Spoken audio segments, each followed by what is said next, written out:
Fala uqsimu bimawaqi'in nujum wa innahu laqasamun law ta'lamuna azim.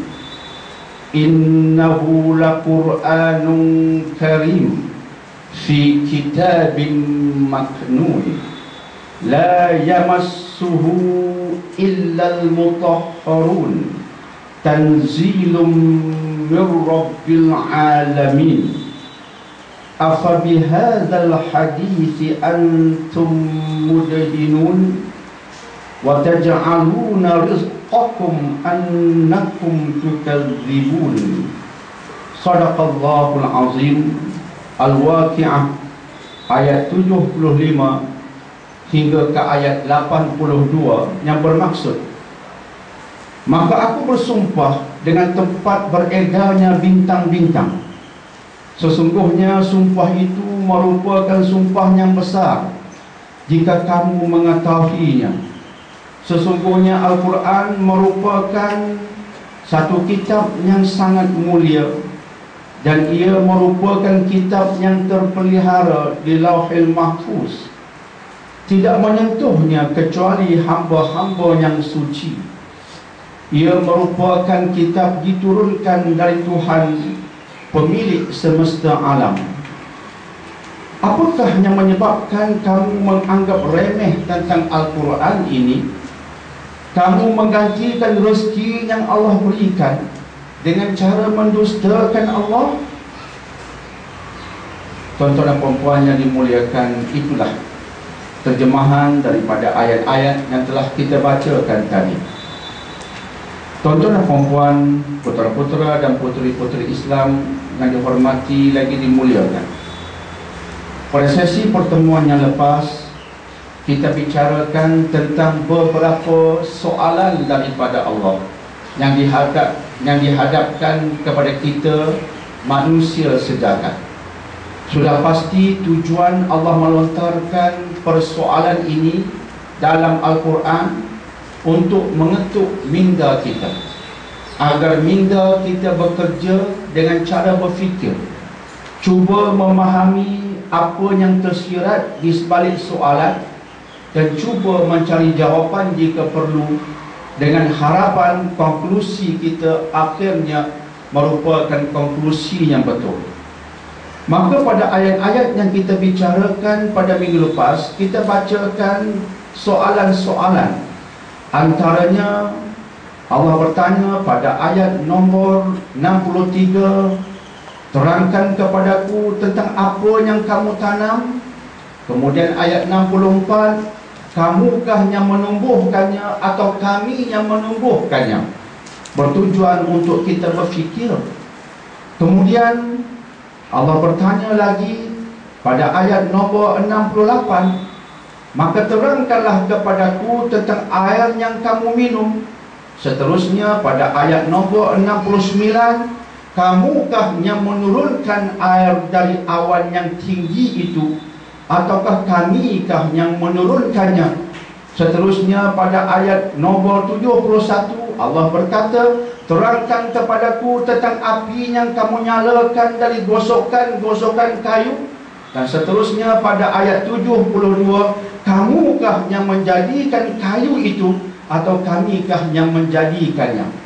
Pertanyaan Allah lontarkan secara bertubi-tubi untuk mengetuk minda kita, agar kita berfikir dengan satu cara fikir yang betul. Dan jika cara fikir itu betul, insya Allah konklusi ataupun rumusannya akan betul. Konklusi ataupun rumusan yang betul itu ialah kita mengatakan bahawa kayu ini menyala dengan izin Allah. Air hujan turun dari awan yang tinggi disebabkan proses-proses tertentu, dan proses-proses itu ditetapkan oleh Allah Subhanahu wa ta'ala. Dan begitulah dengan persoalan-persoalan yang lain. Sekaligus Al-Quran mahu umat manusia, termasuk orang Islam, sentiasa berfikir, sentiasa merenungi fenomena dan kejadian alam. Dan seringkali kita kaitkan hal ini dengan kenyataan Allah dalam surah dan ayat yang lain. Sebagai contoh, dalam surah Ali Imran ayat 190 dan 191, Allah menceritakan tentang ulul albab, orang yang tajam mindanya. Orang yang tajam minda ini ataupun ulul albab ini mempunyai dua ciri. Ciri-cirinya Allah sebut dalam Ali Imran 191. Alladzina yadhkuruna Allaha qiyaman wa qu'udan wa 'ala junubihim wa yatafakkaruna fi khalqis samawati wal ard. Mereka pertamanya mengamalkan zikir. Orang yang Allah sayangi, yang Allah gelarkan mereka sebagai ulul albab, merupakan orang yang mementingkan zikir. Mereka berzikir kepada Allah ketika berdiri, ketika duduk dan ketika berbaring. Maksudnya dalam semua keadaan. Mereka hidupkan aktiviti di mana saja mereka berada, hubungan dengan Allah tidak pernah mereka putuskan. Kita ini persis layang-layang ataupun wow. Bayangkan layang-layang yang menari-nari di atas sana. Ia kelihatan cukup molek, cukup cantik, sebab ia merupakan suatu yang dapat menarik perhatian manusia dengan cara yang luar biasa kadang-kalanya. Tetapi wow ataupun layang-layang yang dilihat cantik di atas sana, seolah-olahnya ia sedang menari-nari di atas sana, ia jadi cantik disebabkan talinya tidak putus. Bayangkan tentang layang-layang yang putus tali. Ada novel yang tajuknya demikian. Layang-layang putus tali, ia tidak cantik lagi. Ia akan melayang-layang tanpa ada kawalan dan akhirnya ia akan tersadai. Mungkin di atas pohon, mungkin jatuh ke dalam sungai dan seumpamanya, natijahnya hancur. Layang-layang tidak lagi kelihatan cantik, sebaliknya dalam jangka masa yang singkat ia hancur. Mengapa? Sebab layang-layang putus tali.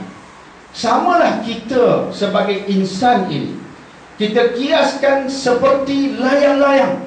Selagi mana tali hubungan kita dengan Allah tidak putus, dan ia tidak putus dengan zikrullah, ketika berdiri, ketika duduk dan berbaring, tali yang bernama zikir itu, ingatan kepada ilahi itu tidak putus.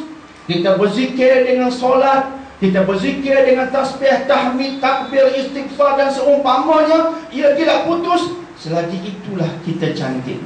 Kita cantik sebab Allah memelihara kita, Allah menyayangi kita. Ulul albab dipuji Allah sebab ciri itu. Itu ciri yang ada pada mereka.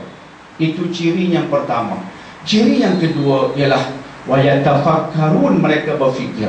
Ini kita kait dengan otak, dengan minda, yang bekerja keras untuk memahami sesuatu. Dan memahami sesuatu itu ada perinciannya, berpandukan Ali Imran 191. Mereka bertafakur, berfikir tentang kejadian langit dan bumi. Maka semua itu nak kita kaitkan dengan persoalan-persoalan tadi, yang kita kaitkan dengan surah Al-Waqi'ah yang sedang kita kaji sekarang. Semoga natijahnya ialah kita berkata subhanak.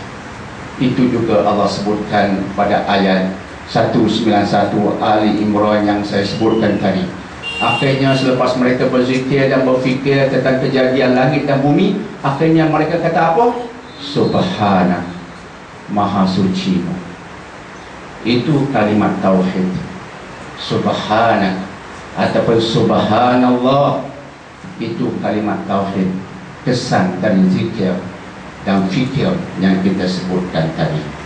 Maka ketika itulah lahirlah saintis yang Muslim lagi bertakwa, insya-Allah. Terus kita masuk kepada agenda kita, ayat nombor 75. Saya akur ayat ini telah kita bicarakan sedikit pada minggu lepas, tapi ada hal tambahan yang tidak saya lontarkan. Sebab itu saya mengulangi pembacaannya dan terjemahannya.